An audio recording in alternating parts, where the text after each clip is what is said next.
Chapter 12. The Bishop Works by Victor Hugo from the book Les Misérables. The next morning at sunrise, Monseigneur Bienvenu was strolling in his garden. Madame Magloire ran up to him in utter consternation.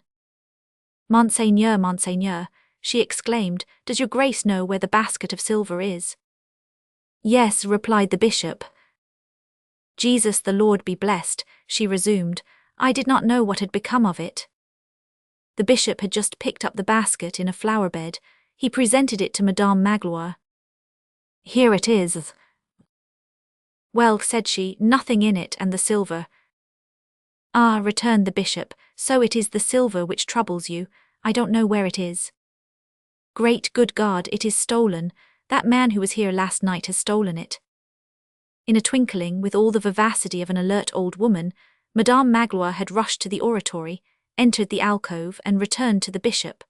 The bishop had just bent down, and was sighing as he examined a plant of Cochlearia descillans, which the basket had broken as it fell across the bed.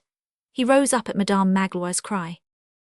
"Monseigneur, the man is gone, the silver has been stolen."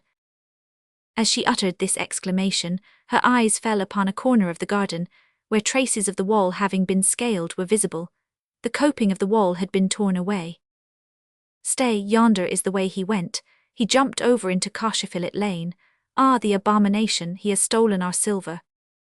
The bishop remained silent for a moment, then he raised his grave eyes and said gently to Madame Magloire, "And in the first place, was that silver ours?"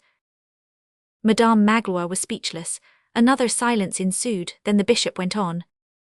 "Madame Magloire, I have for a long time detained that silver wrongfully. It belonged to the poor. Who is that man? A poor man, evidently." "Alas, Jesus," returned Madame Magloire, "it is not for my sake, nor for Mademoiselle S. It makes no difference to us, but it is for the sake of Monseigneur. What is Monseigneur to eat with now?" The bishop gazed at her with an air of amazement. "Ah, come, are there no such things as pewter forks and spoons?" Madame Magloire shrugged her shoulders. "Pewter has an odour. Iron forks and spoons, then." Madame Magloire made an expressive grimace. "Iron has a taste." "Very well," said the bishop, "wooden ones then." A few moments later he was breakfasting at the very table at which Jean Valjean had sat on the previous evening. As he ate his breakfast, Monseigneur Welcome remarked gaily to his sister, who said nothing, and to Madame Magloire, who was grumbling under her breath, that one really does not need either fork or spoon, even of wood, in order to dip a bit of bread in a cup of milk. "A pretty idea, truly," said Madame Magloire to herself as she went and came, "to take in a man like that, and to lodge him close to oneself. And how fortunate that he did nothing but steal. Ah, mon Dieu, it makes one shudder to think of it." As the brother and sister were about to rise from the table, there came a knock at the door.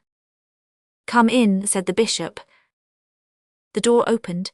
A singular and violent group made its appearance on the threshold. 3 men were holding a 4th man by the collar. The 3 men were gendarmes, the other was Jean Valjean. A brigadier of gendarmes, who seemed to be in command of the group, was standing near the door. He entered and advanced to the bishop, making a military salute. "Monseigneur," said he. At this word, Jean Valjean, who was dejected and seemed overwhelmed, raised his head with an air of stupefaction.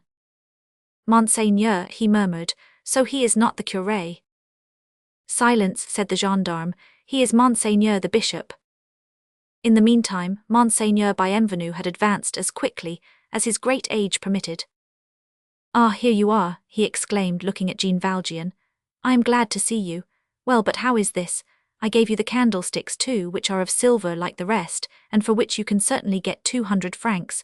Why did you not carry them away with your forks and spoons?" Jean Valjean opened his eyes wide, and stared at the venerable bishop with an expression which no human tongue can render any account of. "Monseigneur," said the brigadier of gendarmes, "so what this man said is true then. We came across him. He was walking like a man who is running away. We stopped him to look into the matter. He had this silver." "And he told you," interposed the bishop with a smile, "that it had been given to him by a kind old fellow of a priest with whom he had passed the night. I see how the matter stands, and you have brought him back here. It is a mistake." In that case, replied the brigadier, we can let him go. Certainly, replied the bishop.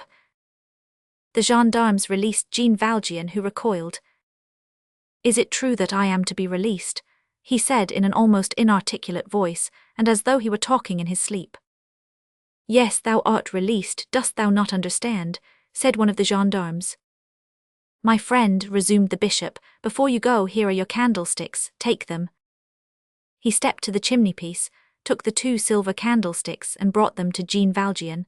The 2 women looked on without uttering a word, without a gesture, without a look which could disconcert the bishop.